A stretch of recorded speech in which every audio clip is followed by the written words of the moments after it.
Zdravo, zdravo i dobrodošli u 7. epizodu KIT podcasta. Ja sam Ivan. Danas ćemo zaroniti u svet koji je postao neizostavan deo naše svakodnevnice. Iako ga gotovo nikada ne primećujemo, pričamo o cloudu ili računarstvu u oblaku. Da bismo vam približili ovaj koncept, krenimo od nečega što svi koristite. Zamislite da želite pogledate film na Netflixu. Ne preuzimate datoteke na svoj računar ili telefon, ne brinete o tome da li imate dovoljno prostora na disku, jednostavno kliknete play i film počne da streamuje. Ili zamislite o korišćenju Google Drive-a. Svi vaši dokumenti, fotografije i projekti su tu. Dostupni su sa bilo kog uređaja na kome ste prijavljeni. Želite da pošaljete neku prezentaciju kolegi, nema više zakrčenih email sandučića, samo pošaljete link do Dropboxa, a on trenutno dobije pristup fajlu bez ikakvog napora. U svim ovim primjerima naša digitalna interakcija se dešava bez da se podaci fizički smeštaju na našem uređaju. Sve ovo je moguće zahvaljujući nečemu što metafizički nazivamo cloudom ili u prevodu oblakom. Ovi servisi nas povezuju sa moćnim nevidljivim računarima negde daleko. Pitanje je gde su ti računari zaista? Šta je cloud? U narednih nekoliko minuta razotkrit ćemo taj nevidljivi svet, objasniti kako funkcioniše, koje su njegovi prednosti i rizici i kako je u potpunosti transformisao moderni svet. Šta je cloud? Računari na drugom mestu. U svojoj srži računarstvo u oblaku je jednostavan koncept koji je preokrenuo tradicionalan način razmišljanja o IT resursima. Umesto da kupujete i održavate sopstvene fizičke servere, skladišta i softver, vi te resurse iznajmljujete i to preko interneta. Ova tehnologija se zasniva na pružanju usluga umesto samog proizvoda. U suštini, vi ne posjedujete infrastrukturu, već je koristite na zahtev i plaćate samo ono što zaista potrošite. Slično kao što plaćate račun za struju. Ti nevidljivi računari, nazove, nisu u nekom apstraktnom oblaku na nebu. Oni su zapravo fizički masivni centri za skladištenje podataka, poznati kao data centri.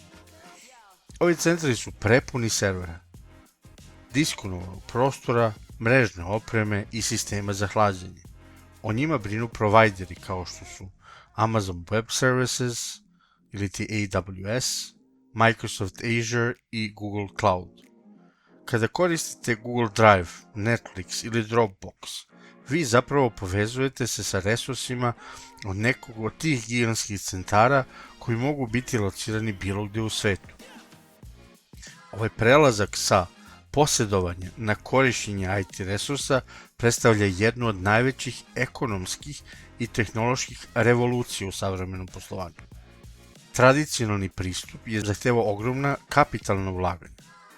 Kompanija je morala da kupi skupe servere, instalira ih, a zatim da troši novac na struju za napajanje i hlađenje, kao i na IT stručnjake koji bi sve to održavali. Svi ti troškovi se gomilaju. Cloud menja ovu paradigmu, prebacuje troškove sa kapitalnih izdataka na operativne. Umesto da se suočavate sa velikim početnim ulaganjima, plaćate samo po utrošku, što donosi značajne finansijske uštede. Ovaj model ima duboke ekonomske implikacije. Nekada su moćni računarski resursi bili dostupni isključivo velikim kompanijama sa ogromnim budžetima. Cloud je razbio tu barijeru i doveo do takozvane demokratizacije računarstva. Startup iz garaže danas može da pokrene globalnu aplikaciju i koristi tu istu infrastrukturu kao i neki od najvećih svetskih giganata. To skraćuje vreme potrebno da se nova ideja razvije i plasira na tržište, a pritom omogućava kompanijama da se fokusiraju na inovacije umesto na održavanje hardvera. To je temelj na kome se grade današnji digitalni servisi. Razotkrivanje oblaka, javni, privatni i hibridni modeli. Cloud nije jednostavan koncept. Postoje 3 osnovna modela implementacije, a izbor zavisi od potreba korisnika, kao što su budžet, zahtevi za sigurnošću i nivo kontrole koje žele da zadrže. Javni cloud, odnosno public cloud.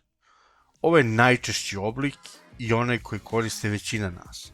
U javnom cloudu računarski resursi kao što su serveri, skladište i aplikacije dele se sa svim korisnicima preko interneta. Provideri poput Microsoft Azure, Google Cloud i Amazon Web Services su vlasnici i upravljaju celokupnom infrastrukturom. Glavne prednosti su izuzetno niska cena, brzina implementacije i neograničena skalabilnost. Ako želite brzo da pokrenete neku uslugu ili testirate neku novu aplikaciju sa minimalnim početnim ulaganjima, javni cloud je idealan izbor. Međutim, ovdje imate manju kontrolu nad svojim podacima i može biti teže ispuniti stroge regulatorne zahteve. Privatni cloud ili ti private cloud. Privatni cloud je okruženje za računarstvo u oblaku koje isključivo koristi jedna kompanija ili organizacija. Ovi resursi mogu biti fizički smešteni u sopstvenom data centru kompanije ili ih može hostovati neka treća strana na privatnoj mreži. Ključne prednosti su visoka sigurnost, potpuna kontrola nad podacima i lakše poštovanje regulatornih standarda. Za organizacije koje rade sa izuzetno osetljivim informacijama, kao što su banke ili medicinske ustanove, privatni cloud često predstavlja neophodan izbor. Sa druge strane, ovaj model zahteva znatno veća početna ulaganja i složenije upravljanje. Hibridni cloud ili hybrid cloud. Hibridni cloud predstavlja kombinaciju javnog i privatnog clouda. On kombinuje njihove prednosti, omogućujući preduzećima da osetljive podatke i ključne aplikacije drže u bezbednom privatnom okruženju, dok za opšte potrebe i zahteve koje variraju koriste resurse javnog clouda. Tehnologija koja ih povezuje omogućava prenos podataka i aplikacija između ova dva okruženja.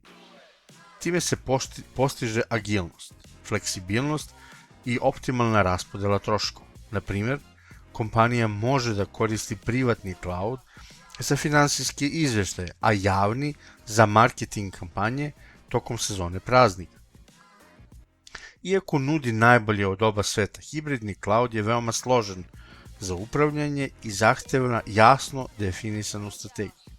Tipična primjena ovih servisa je, recimo, javni cloud možemo koristiti za većinu servisa za testiranje, servise na kojima se koriste neosetljivi podaci.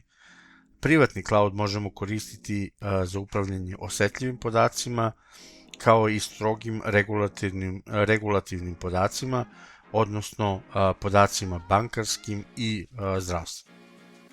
Zašto svi idu u oblak? Koje su prednosti? Prelazak na cloud nije samo pomodni trend. On donosi konkretne, merljive prednosti koje su postale ključne za opstanak i rast u modernom poslovnom svetu. Smanjenje troškova je jedna od prednosti koja se ističe. Kao što smo ranije rekli, cloud u potpunosti eliminiše potrebu za velikim kapitalnim izdatkom. Kompanije više ne moraju da kupuju skupu hardversku i softversku opremu, niti da ulažu u fizičke data centre koje zahtevaju značajne troškove za struju, hlađenje i održavanje. Umesto toga, prelaze na model plaćanja po utrošku, što im omogućava da plate samo za resurse koji su stvarno koristili. Više od 80% IT timova prijavilo je uštedu nakon migracije na cloud. Skalabilnost i fleksibilnost. Cloud infrastruktura je po prirodi elastična, što znači da se računarski resursi mogu automatski prilagođavati potrebama, bilo da je potrebno povećati ili smanjiti kapacitet. Ova fleksibilnost je ključna za preduzeća sa sezonskim poslom ili za startupe sa nevidljivom rastom. Priča o Netflixu savršeno ilustruje moć skalabilnosti. Nakon 7 godina mukotrpnog rada, Netflix je početkom 2016. godine završio kompletnu migraciju na AWS Cloud, Njihova glavna motivacija nije bila isključivo smanjenje troškova, već mogućnost da se proširi na globalno tržište.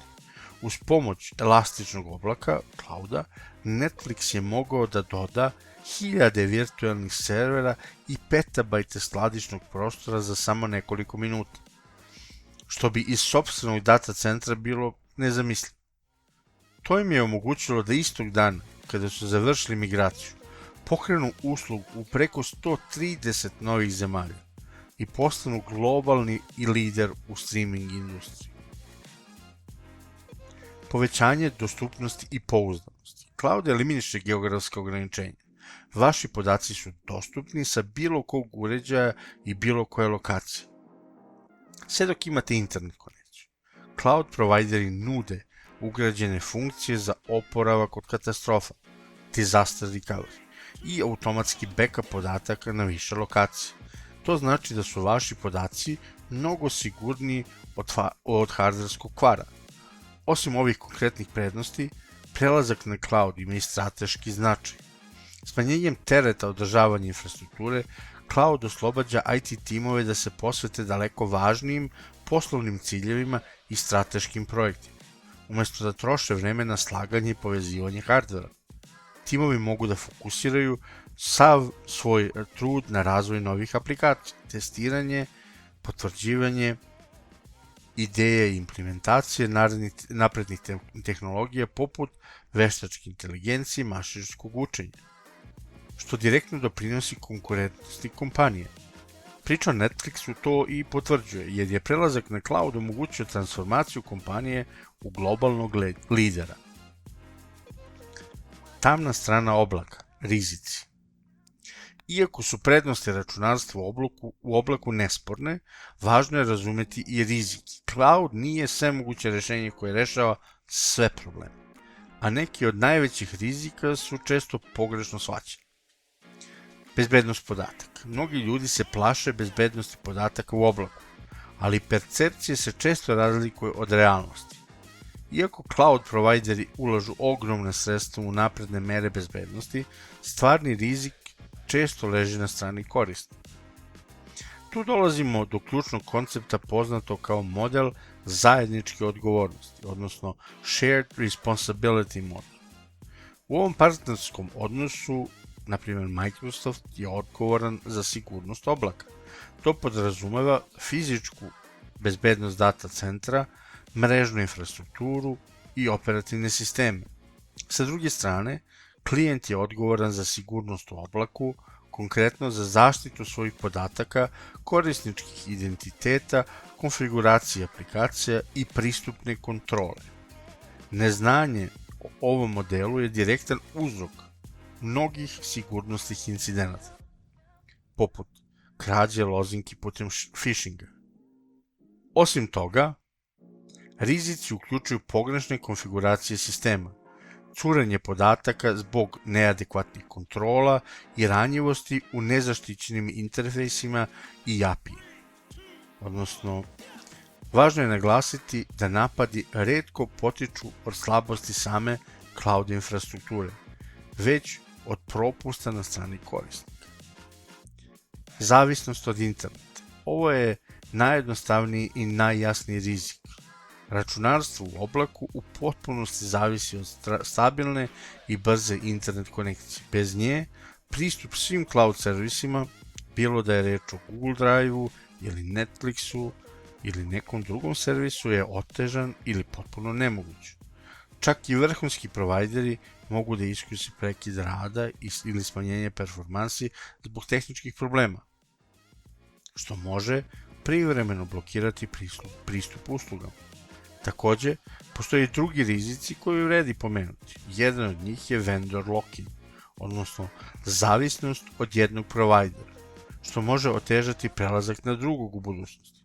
Takođe, iako je model plati koliko koristiš obično prednost, ukoliko se pravilno ne upravlja resursima, može dovesti do neočekivanih visokih računa i nepredviđenih troškova.